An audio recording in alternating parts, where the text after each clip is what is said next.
Welcome back to the GSMC College Football Podcast on today, Thursday, April 17th. Just previewed Ohio State as well as Penn State. Going to switch gears a little bit, talk about some guys in this 2025 draft class that I think could really have a potential to make an early impact at the next level. Obviously, my first guy, going to stick with that Penn State flavor, talk about Abdul Carter. Not all these guys are like top 5 picks, but I really want to talk about Abdul Carter. I think he's an absolute stud coming off the edge. He's a guy that's still really learning as a pass rusher. Only spent last season. That was his only year as a full-time pass rusher.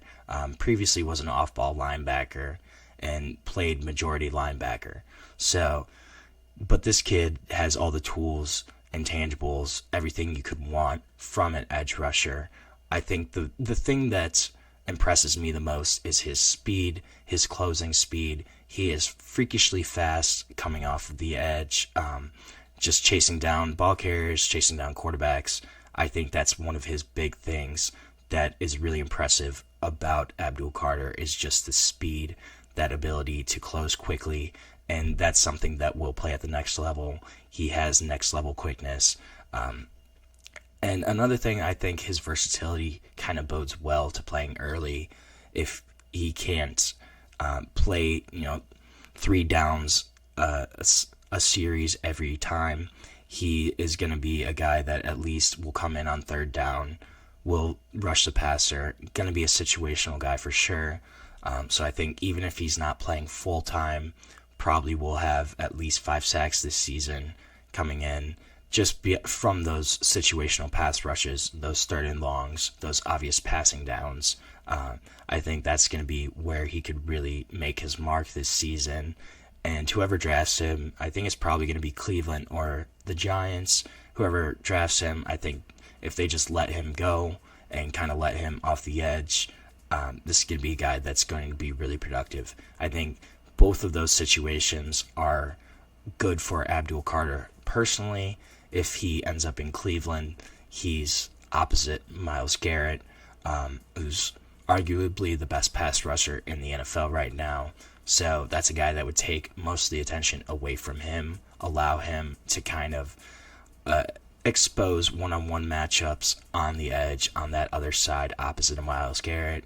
And then if he's a guy that ends up in New York with the Giants, they also have Brian Burns, Kayvon Thibodeau, obviously not the same caliber as Myles Garrett, but the presence of both of those guys giving them Abdul Carter would give them a 3rd pass rusher that could really wreak havoc on offenses. I think this is a guy that no matter where he ends up, he's going to be productive right away, going to be impressive to watch.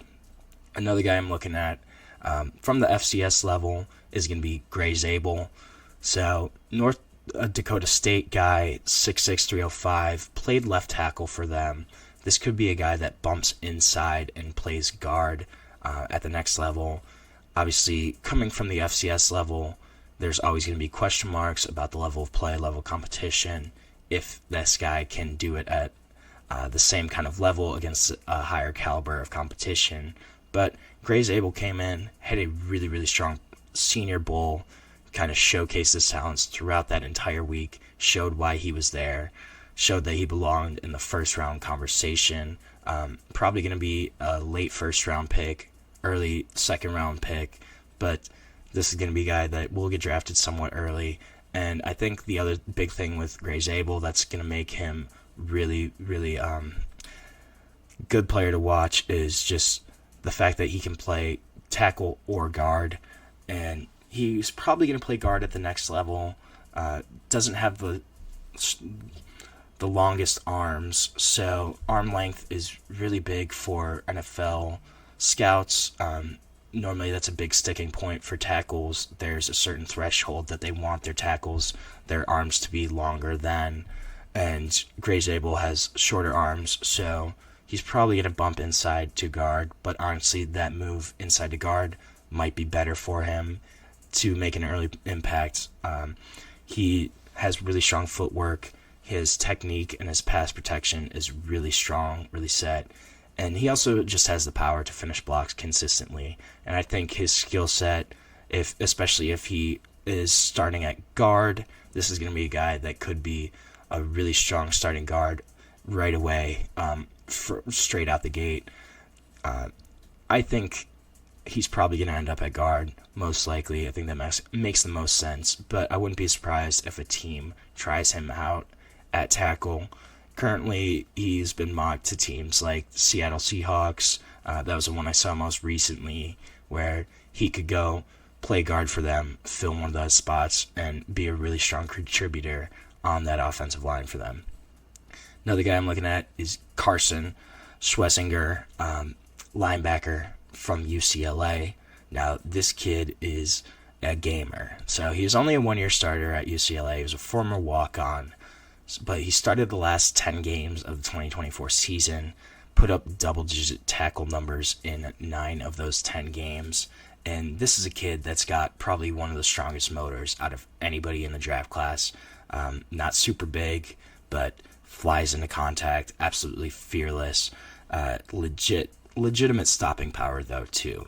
He's got strength behind his hits. He's able to use his frame, use his body, throw his weight behind that, and he's able to stop ball carriers. So even though he's not super big, does have the hitting ability to stop those guys. Shows absolutely no fear going in at blockers. That's going to be a part of his game that he's going to need to improve, fine-tune, just trying to slip through gaps, identifying where those holes are, and just being able to bend around guys, kind of work through that line of scrimmage to get to the ball carrier. That's going to be something where he does need to improve on. And then he also could use coverage skills. His coverage skills could use a little work, but he's got the range, he has the length, he has just the intelligence, the overall awareness, a football IQ to eventually become a really strong coverage linebacker. But I think this is a guy that his effort, his just passion for football, his ability to play is going to shine through. Probably going to be a day 2 pick, but going to be a guy that's going to play all out for whoever he's lining up for. Another guy I'm looking at safety-wise is Andrew Mubuka from Texas. Was a Clemson transfer, but this is a kid that's pretty much the entire package at safety. Really smart safety, had a couple interceptions this past season, but how he got his interceptions was by identifying route concepts, figuring out what receivers were running, reading the quarterback's eyes, anticipating the throw, undercutting the throw, really intelligent interceptions. It wasn't kind of that the ball just bounced into his hands. It was a play where he was reading the entire play, and that's something that's really difficult. That's a trait that you want to see out of your safeties.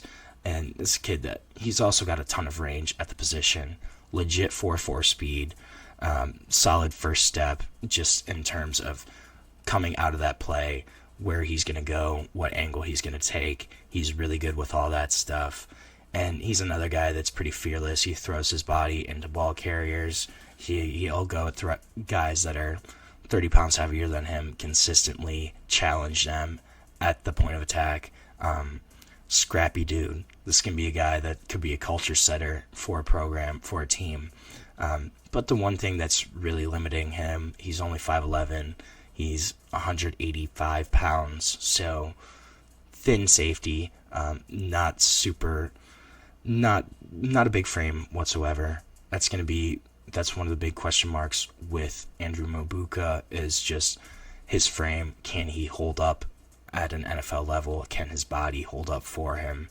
I think this is a guy, though, that if he's got the right coaching staff that puts him in the right spots, I think he can succeed right away and have a ton of success at the NFL level, especially if he has another safety kind of back there with him. Say he ends up in a spot such as Baltimore with a guy like Kyle Hamilton. I think this could be a guy that can thrive in the right situation. But more so than anyone else on this list, I think Mubuka is a guy that his situation will probably kind of determine whether he has an early impact or not. I think that's something that gets overlooked a lot of times in the NFL, is just kind of what a player's coming into, because it can make it difficult to succeed. It just depends on where they're at. I think, though, Mubuka's probably the guy that has the most question marks, just of can he make that early impact right away. So we're going to take our last break of the show, and when we come back, going to talk a little bit about some of the rule changes the NCAA announced in terms of timeouts, trying to stop fake player injuries. So we're going to talk a little bit about that, but we're going to take our final break on the GSMC College Football Podcast.